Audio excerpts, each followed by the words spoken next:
This is Joshua Hart here for Seconds Out. Delighted today to be joined by Frazer Clarke here over Zoom. Frazer, first of all, really appreciate your time today.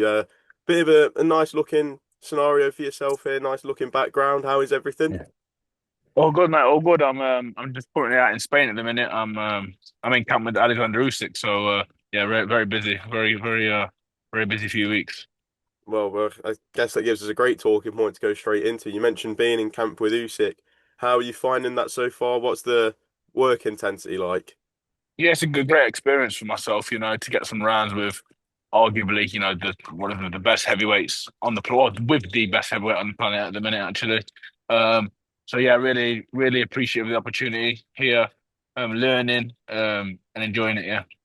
How did the opportunity come about for you to come into the Usyk camp and get some work in with him? Well, after my last fight, obviously I didn't, obviously, I only went one round. And then one thing I really do struggle with is the inactivity of pro boxing. Like you don't get to box as often as I'd like to. And if I couldn't box straight away, which I wasn't able to for one or other reason, I needed to be surround myself with good fighters and be in a good camp. I knew that Usyk was going to be fighting Daniel Dubois, and obviously I'm a big orthodox boxer. So I reached out to a few people that I know. Shout out to them, and yeah, they made it happen. So yeah, I'm out here and loving the experience. How long have you been in camp with Usyk for now? I only got here Sunday. I did a few rounds on Monday, and then yeah, just taking it day by day. Obviously, while you've not shared loads of rounds of Usyk yet, when you look at all the fighters that you've been in the ring with, where does Usyk rank in terms of how tricky he is to deal with? Oh, he's right up there. It was fantastic experience. He's right up there. And then, obviously, if I could ask you for a prediction for how it goes on July 19th, from what you know, obviously, I'm sure you shared rounds with Daniel in the past as well. Now with rounds against Usyk, when you compare the two, how do you see that fight Yeah, going? I don't really go too much off sparring, but again, it's always difficult to pick against Alexander Usyk because fantastic champion. But Daniel's a young, hungry lion, so just a great fight, and I'm not too sure how it's going to land, but it'll be a good fight nevertheless. Will we see you there on July 19th? Will you be there ringside enjoying it all? I'd usually say yes, and maybe still, but it's actually the date that my daughter's due. So unless unless she comes early, then probably not. Oh, fair enough. Either way, a joyous occasion for you. Congratulations Yeah, yeah. on the other Thank side you, on the way for yourself. thank you. Just looking at your own career as well. See, you mentioned last time out only one round against Ebenezer Tete. Yeah. Um, Confidence wise, especially off the back of what had happened in 2024, how big of a weight off your shoulders was that when you got that victory? Yeah, I think you can see in my celebration, the emotion was raw, it was uncut. There's a lot of pressure. This is it's part of the game, I suppose. But I'm only human like everyone else, and I took a lot of criticism after the Wardley defeat.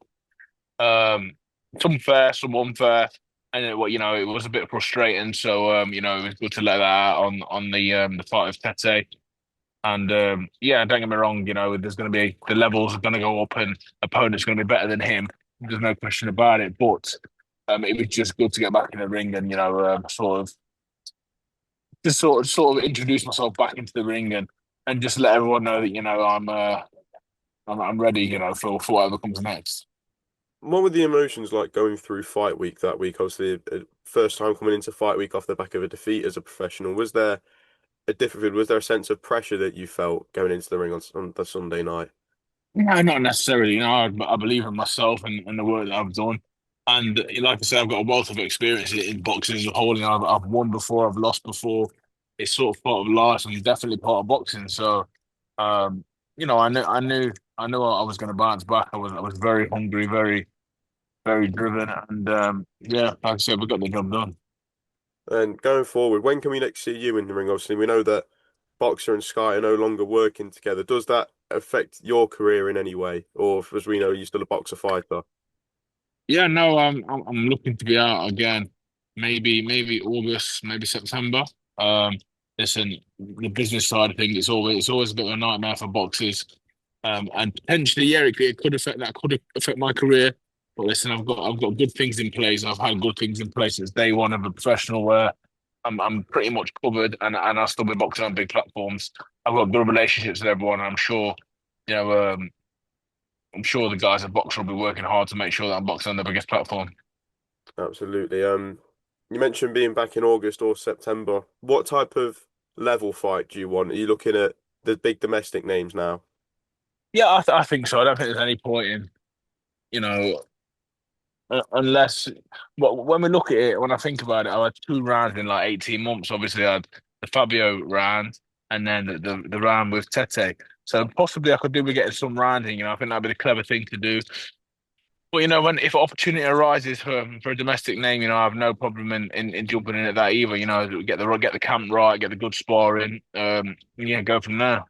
What domestic names take your fancy at the moment? We've seen, Dave Allen go on a bit of a meteoric rise now. We know that you two do have a bit of history with that first fight you had back in September of 2023. Sol Dakers is looking to bounce back. Dave Dadley and Jamie TKV are a bit tied up right now, but are those the types of names you're looking at? Yeah, I think all the names you just mentioned, they're all in consideration. Like I said, we could revisit the Dave Allen fight, but I won that at Canton to be honest. And I keep hearing is, oh, he didn't train, he didn't do this, he didn't do that for my fight. Well, that's sort of his problem. You know what I mean? He's supposed to be a professional, and I just believe that he could train for a year straight, and he would never beat me. That's just my confidence in my head. The David Adelaide fight is one I really like, and obviously the other names you mentioned as well. They're all good domestic fights. What do you make of all the talk at the moment about Dave Allen possibly facing Deontay Wilder if it all can all be made? No, I think they're promoting him very well, and good luck to him. Like I say, he's got a family, he's got mouths to feed. So if he gets the opportunity, I'm not gonna begrudge anyone the opportunity. Fair play to him. Um, yeah, it's a bizarre one. I mean, I'm not sure Deontay Wilder is going to be too much up for it, or maybe he is. I don't know him, but um, yeah, if he managed to pull that fight off, it's unbelievable. Well, I read, so I can't quite remember where, but I've read that Eddie Hearn said Deontay Wilder's manager, Shelley Finkel, has said that if all goes well in June for Deontay, they'd be open to make a Dave Allen fight to headline the O2 in, we presume, Wow, December. wow. If we sat there a year ago and someone said to you Dave Allen versus Deontay Wilder, what would your reaction be back then to now? Yeah, you wouldn't have seen it coming, would you? But I think that's boxing, especially at the minute. That's how boxing is. Anything can happen. The way boxing has gone.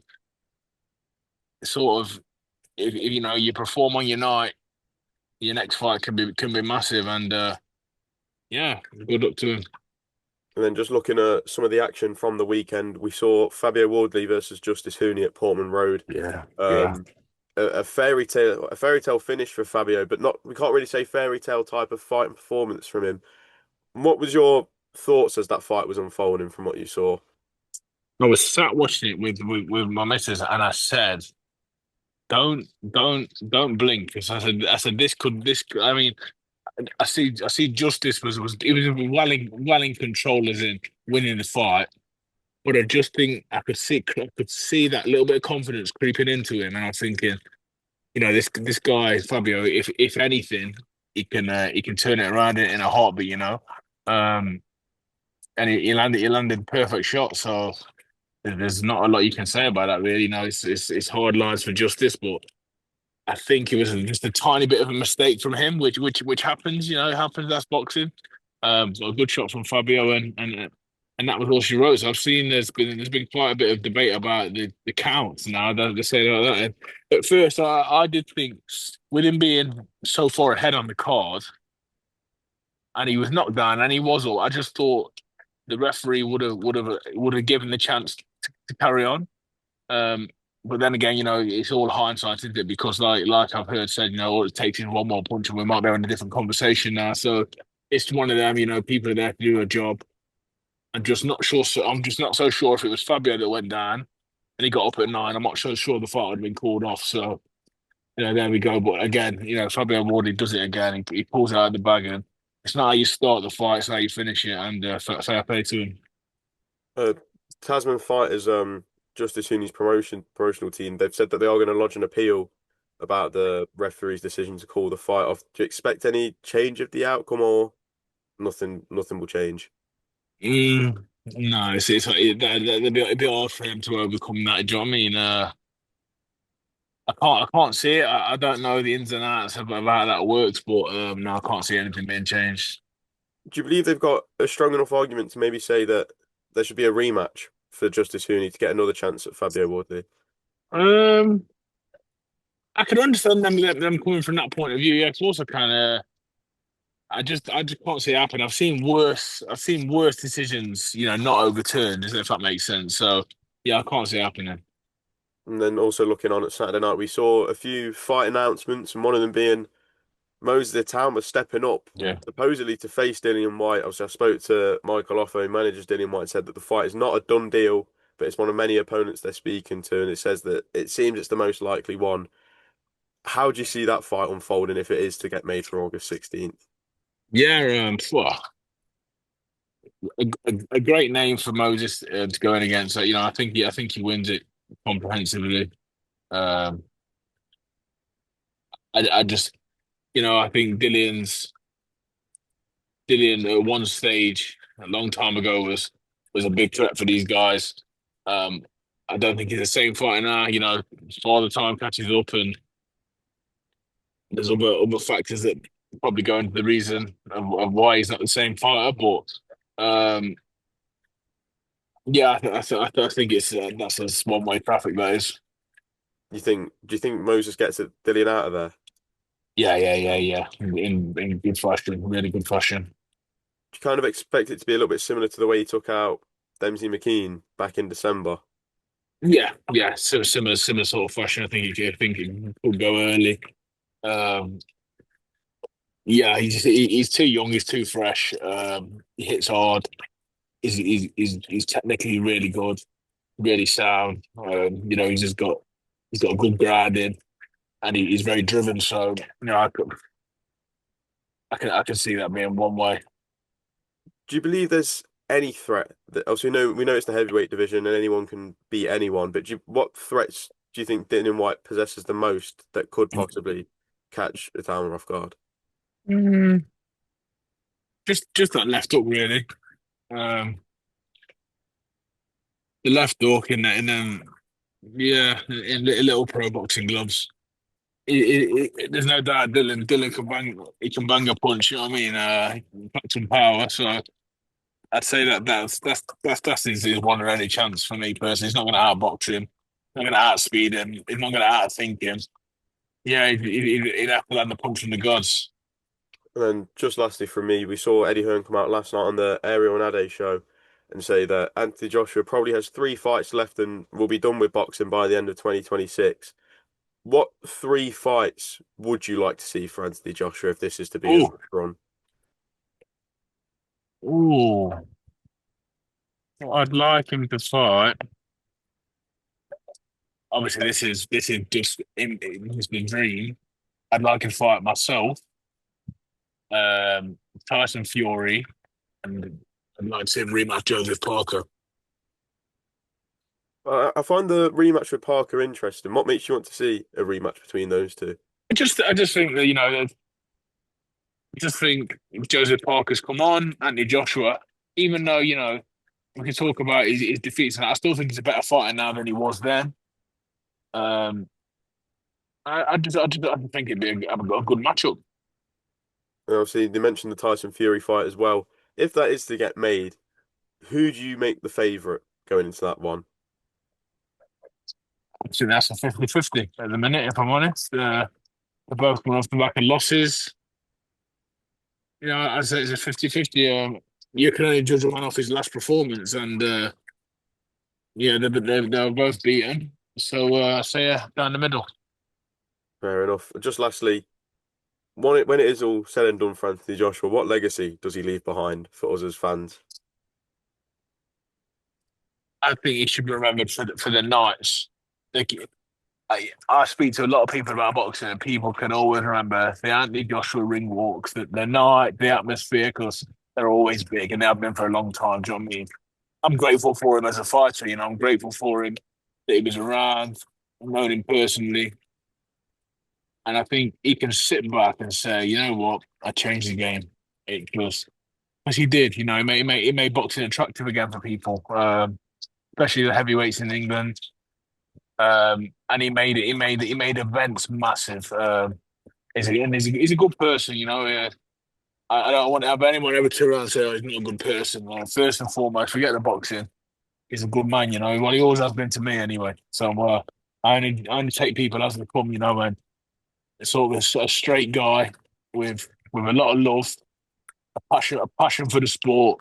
Started with nothing and worked hard. He's gone right to the top. So yeah, that's it. Fraser, I think it's some great words to leave it. Thank you for your time. Enjoy the rest of your time out in Spain. How much longer will you be out in the Usyk camp for? I'm not sure yet, mate. It's playing it by ear, day by day. We'll see. Fair enough, Fraser. Top man, thank you for your time, and we look Take forward to care, seeing you mate. back in the Ta-ra. ring soon. Cheers. Ta-ra, mate. Bye-bye.